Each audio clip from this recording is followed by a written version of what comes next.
All right, second time. Welcome back to another episode of Nick's Picks. Glad you are here. Glad you are either watching or you're listening on the podcast. This is the breakdown of Loki, episode 6, the finale of Loki. And I am doing this currently from my living room because right now my wife and I are actually in the process of moving from our apartment in Hangzhou to Shanghai, and so we will be living in Shanghai the next time I record a podcast, I believe, or maybe I may try and record a couple others. That way, I should have done this beforehand. That way, I could have some free time. That way, I could get packed and everything. Unfortunately, I did not, and so here I am, literally on the day that we're packing, trying to get everything packed up.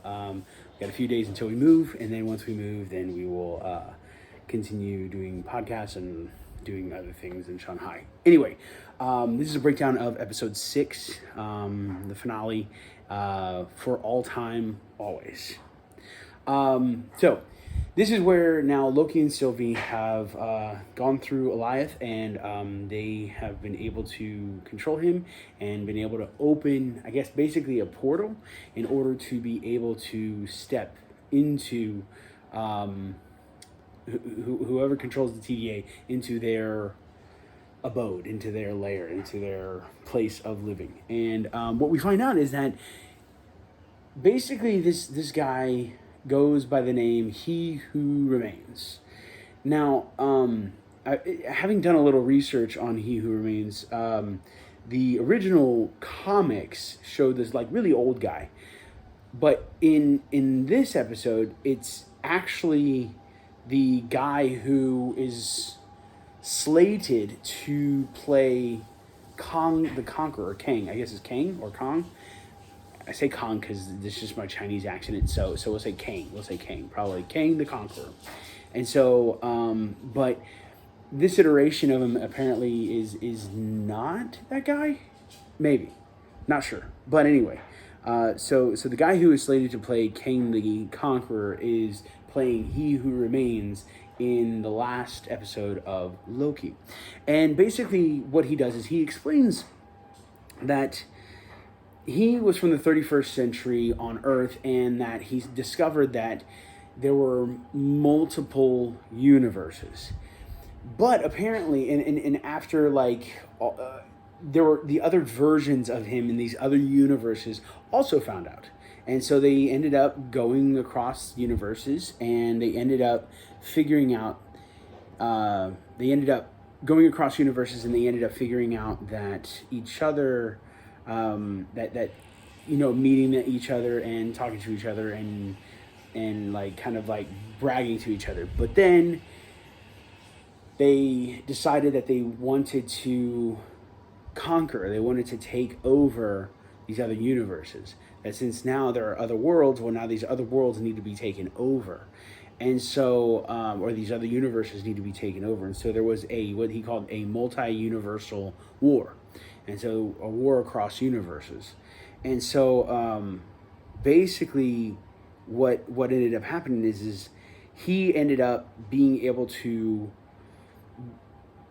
end the multi-universal war by finding Eliath, harnessing Eliath's power, which is basically being able to consume space and time, and being able to then create this sacred timeline that we've been dealing with, and then therefore like created the TVA, and that is pretty much how the TVA started, and basically who created and who is in control of the TVA and the sacred timeline.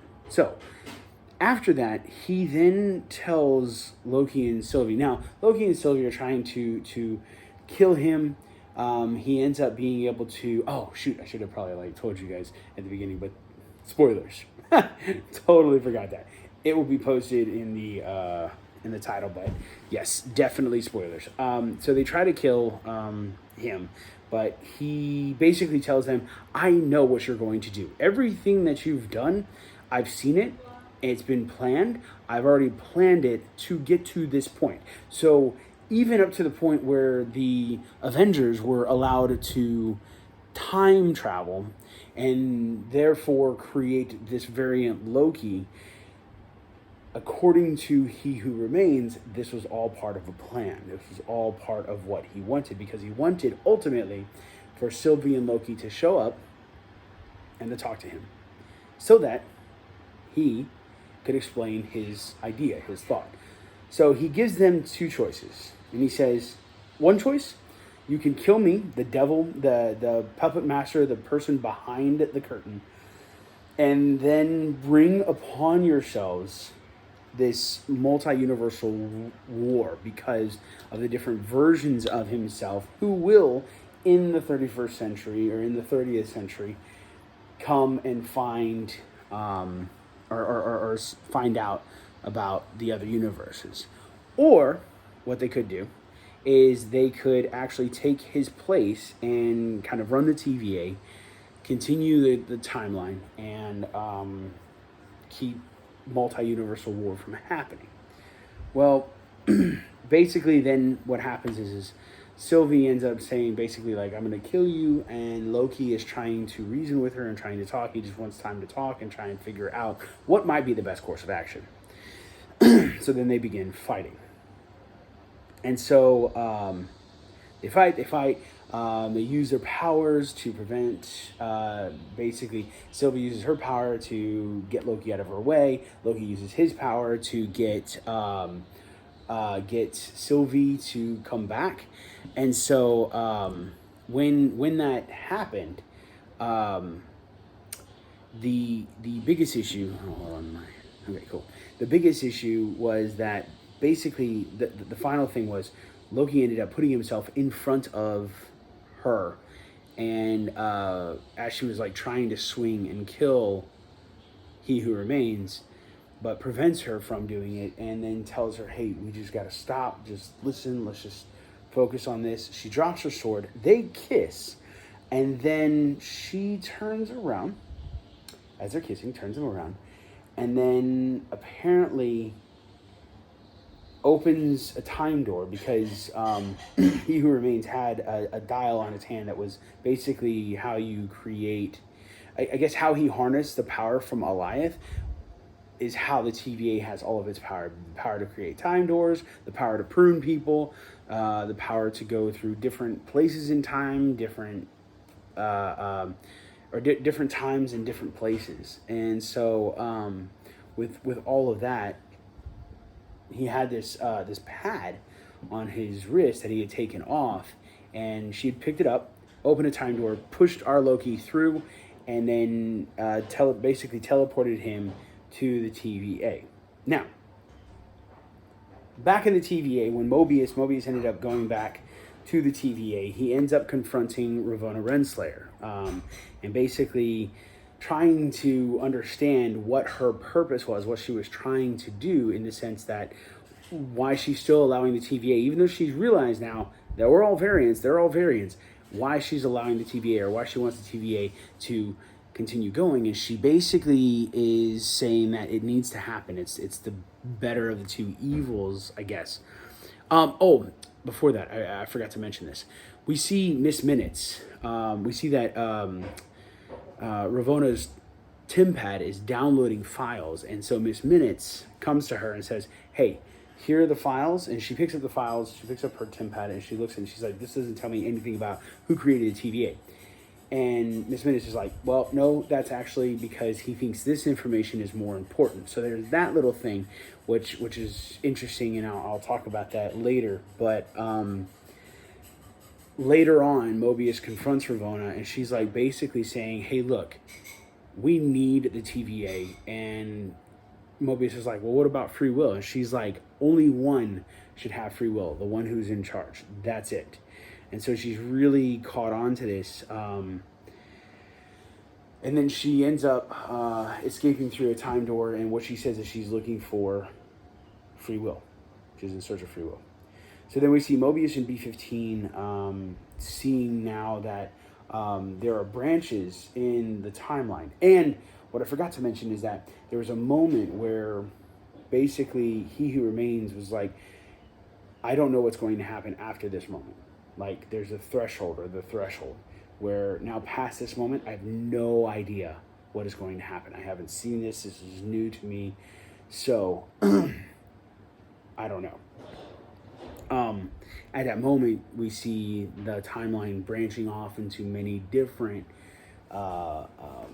events, many different Nexus events, basically. And so Mobius and B-15 are seeing that, and they're together, and they're talking about that, and seeing the splits in the timeline.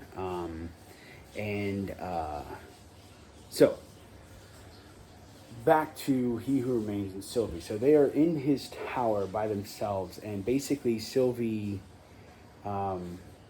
pushes his desk out of the way and is like, "Are you going to beg for your life?" And he's like, "No."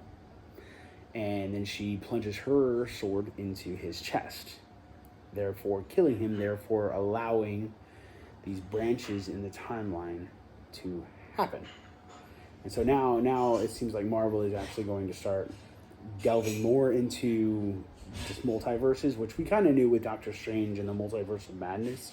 Kind of knew that, but it's gonna be interesting, kind of seeing where, basically where Marvel is going to create these new realities, these new universes. There's a lot that can happen. But anyway, so she kills him, and his last words are, "See you soon."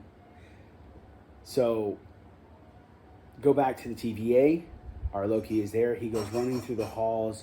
He sees that the timeline is splitting and branching off, and he runs into the archives, and he finds Mobius and B-15, and he, like, Mobius and B-15 are talking like, are we just gonna do this? Like, is this, like, there's 63 new branches, is he just gonna let this happen? Like, and Mobius is like, what can we do to stop it? And then Loki's like, nothing. We failed. We didn't complete what we did. He's in control of everything. He's so powerful. He knew everything, and now it's over. And Mobius turns to him and says, like, who are you? What's your name? Are you an analyst? Like, what are you talking about? And so after that, we then get a picture of, or we see now a statue in the archives. Originally, we saw statues of the timekeepers in the archives, but now we actually see a statue of He Who Remains, and we see him in statue form. So, and then it ends. And so that is kind of the breakdown of what all happened. So, a couple of cool things that I want to talk about. One of the cool things is, like, it was a really cool way of bringing in, is it Joseph Myers, I think is the guy's name? It'd be terrible if that's not his name. I really need to look up his name. I did, and I lost it. But the guy who's playing Kang in, he'll be in Ant-Man. So he is, so we get to, it's a fun way of introducing him. They didn't actually say his name Kang, but I believe in Ant-Man he is listed as Kang the Conqueror. And so we get to get a first glimpse of that, which is awesome. I think it's a fascinating premise for a villain, in the sense that kind of like Thanos, where basically Thanos, the only reason, like, he's like, basically there's no way to prevent destruction without wiping out half of all life. And so the same with Kang, is that Kang is like, basically you can't have peace without just one timeline. If you have multiple timelines, or you have multiple universes, you can't have peace. There's going to be war. And so it's really like, and so it's kind of like, in his mind, the only way to prevent multi-universal war is by controlling the timeline.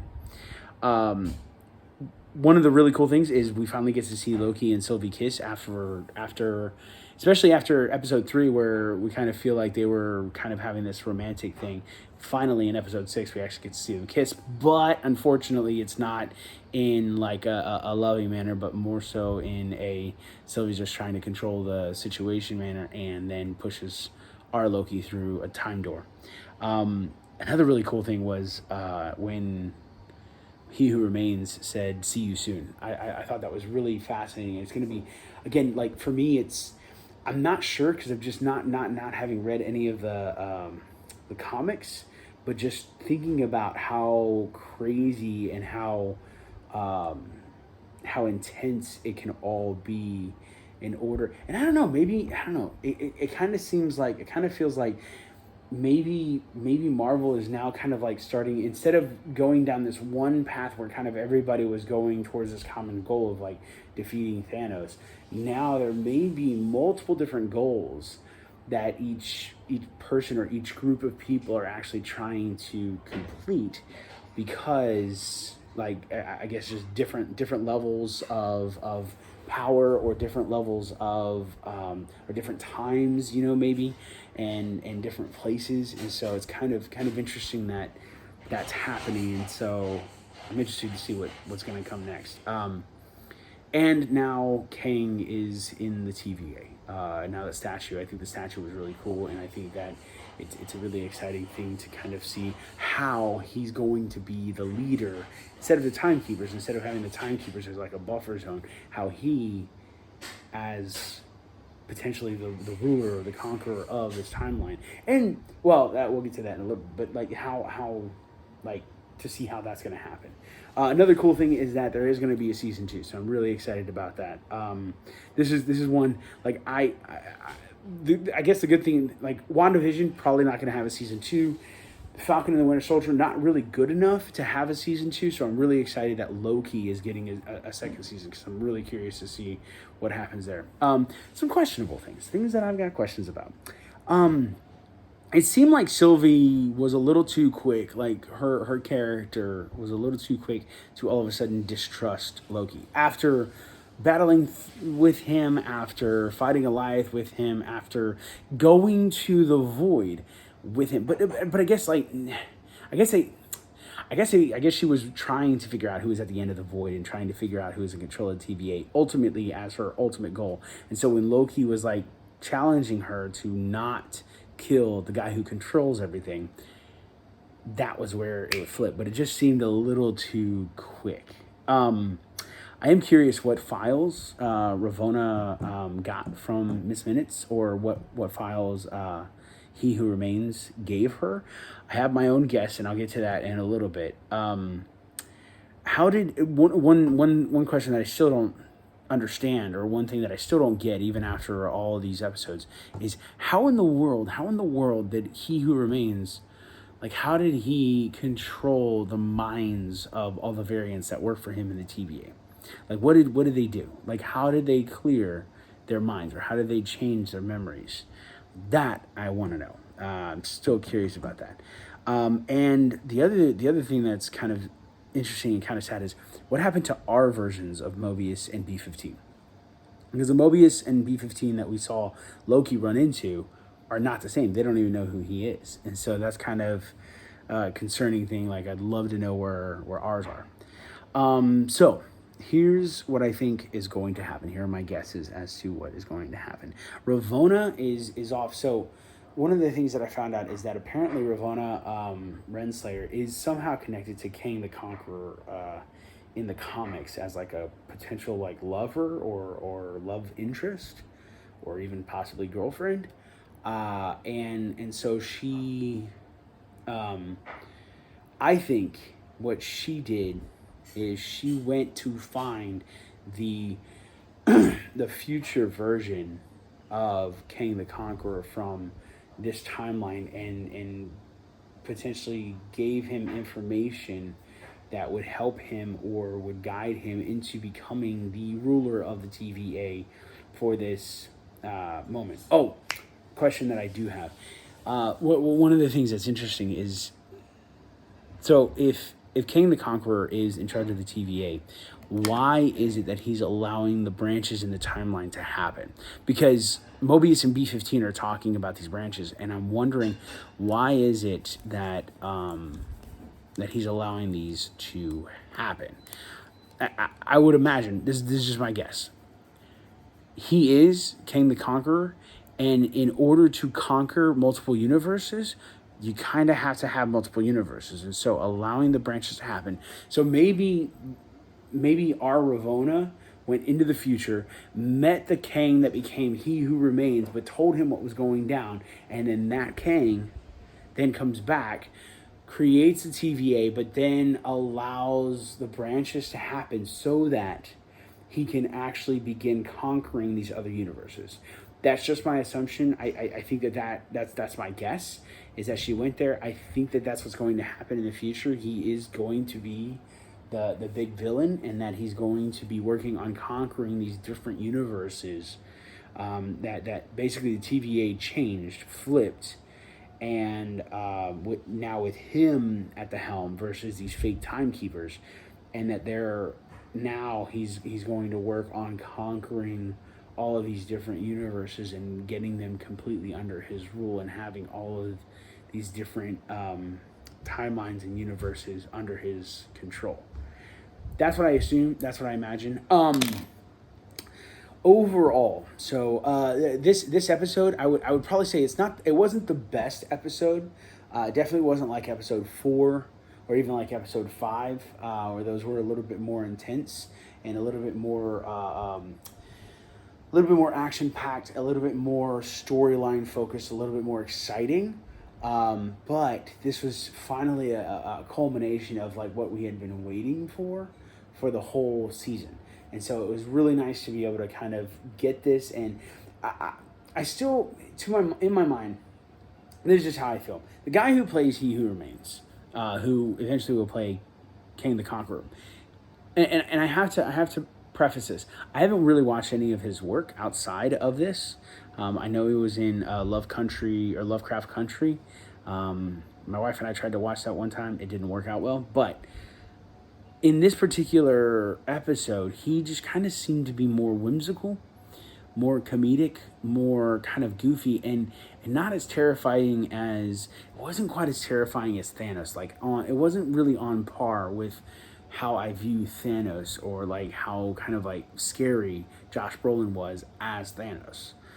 But I'm giving him the benefit of a doubt because this is the first time that we see him. Now, it's a lot of time. He gets a lot more screen time than he did than Thanos did in his first movie. Actually, Thanos, I think, just got a end credit scene, and so there wasn't quite as much build up to it.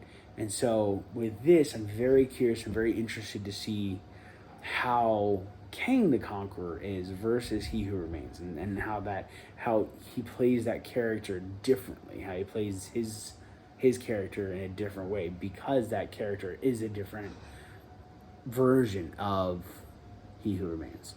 And so I'm interested to see what's going to happen. It was a little that's why, like, for me, this one was probably, it's still a 4, I would say, still a 4 out of 5. Still really enjoyable. Still enjoyed watching it. But definitely not the 4.5 that I would have given the last two. But anyway, as a whole, this season I would definitely put it at a 4.5. Definitely, or maybe a 4. Let's do a 4.25 out of 5, because overall it was a very exciting season.